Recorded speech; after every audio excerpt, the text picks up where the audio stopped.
wall. On the 7th day of December, 1941, it struck the 11th hour. Every hour after that has been, will be, 0 hour. 48 United States of a free and sovereign America are at war. Every American has his job to do, and the will to do it, and the tools to do it with.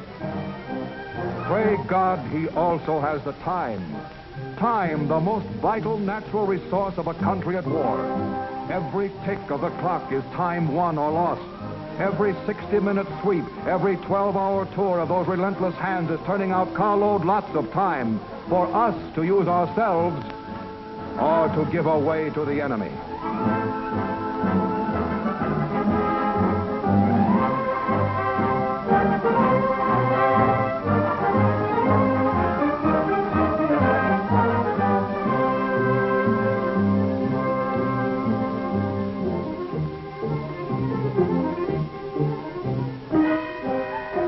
All the scientific devices of chronology are machines manufacturing time.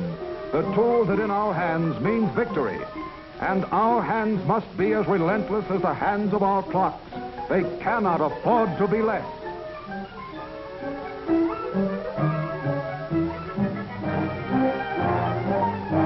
Sunrise over Republic Steel. High noon at Willow Run. Sunfall on the Electric Boat Company. Midnight at the Brooklyn Navy Yard. Dawn to dusk and back to dawn again. 3 8-hour shifts, 1 day. So much can be done in a day if Americans will keep their sleeves rolled up. Inside of 24 hours, 1/20th of a freighter or a tanker can be built.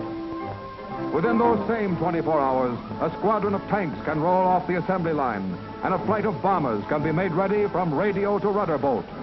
In 1 day, 1,000 acres of corn can become 30,000 bushels of food. In 1 day, 1 plant unit can turn out enough rifles to equip a battalion of infantry, the men who, in 1 day, might win a war or lose it. How? Well, let's visit upstate at a factory where they make 30 caliber rifle cartridges for the Army. Let's visit Jean, one of the girls who inspects these cartridges before they're shipped. She's a good kid, loves her country, and a guy named Joe. He gave her that pin she's wearing before he went to Australia. She's a good kid, honest, intelligent, but she gets tired in the afternoon sometimes, likes to take extra time off for a smoke. That's all, only a few minutes. A few minutes. It only takes a second to jar the primer out of a cartridge. And it only takes a second to put an OK ticket on a lot that should have been rejected. A cartridge without a primer is one that will never fire. It's about as useful in a rifle as a cigarette, or as the minutes that go up in its smoke. 1 bad cartridge, 1 chance in a million to get by undetected. 1 second in 60. 1 girl out of 100 who is an honest, patriotic, intelligent saboteur.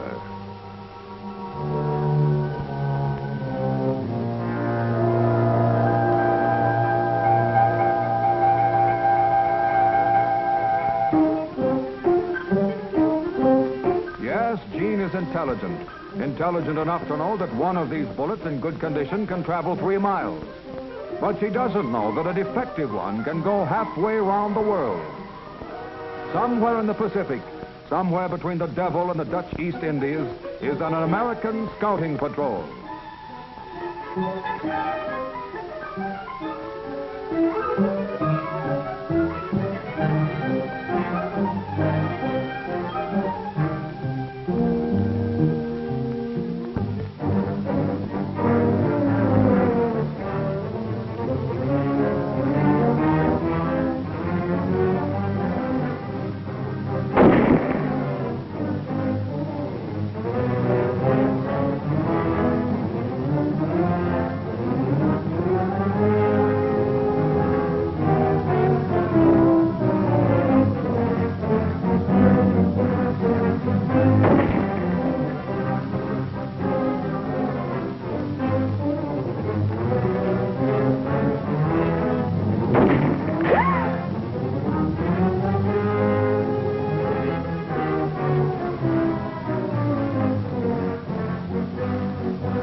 bad about that cartridge missing fire.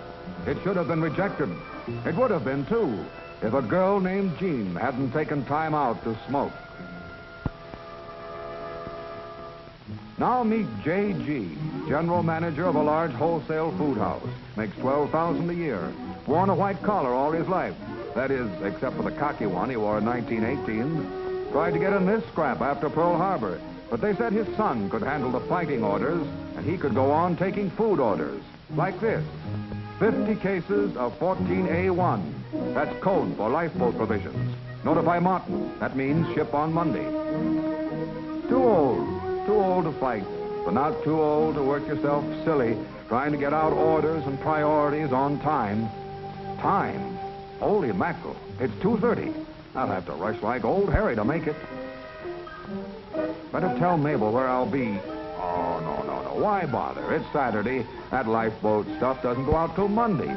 Nothing can come up over the weekend. Besides, I've got an important engagement with a couple of guys. Important engagement with a couple of guys. A couple of guys on the home team. Well, they are leading the league, and it's his first Saturday off in 4 months. And there's nothing that can't wait 9 innings. Nothing, that is, except time and tide and convoys. A change in sailing orders and an urgent wire in code. Lifeboat supplies to be shipped at once. Shipped by a man who is busy coaching at first base. Unfortunately, a convoy can't wait for the last inning. A convoy waits for the tide, and the tide waits for no man. Standing beside a lifeboat, only partly provisioned, 6 American flyers sail for Ireland in convoy on a freighter that falls behind its escort. It's an old story.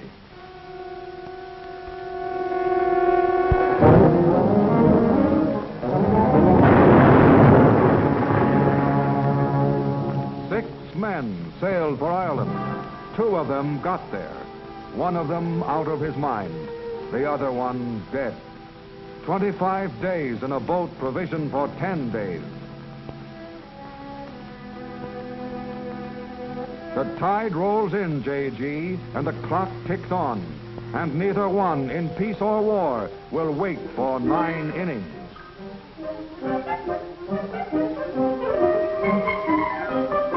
The state of North Australia is 23 time zones away from the state of Michigan.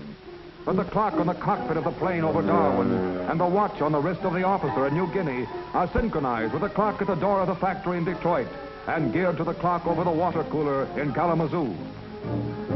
The production rate of our factories and the firing rate of our guns is synchronized by one machine, the clock. This is the machine that manufactures victory, turning out 32.5 million seconds each year. Each separate tick, a precious tool to use in building our future. And you, these are your tools, your hands, and they must be as relentless as the hands of your clocks. If we are to conquer, they cannot afford to be less. Still might and still our world and to win liberty for all. Let's keep the flame of freedom blazing whatever may befall. Till every burning moment until conquered is the foe.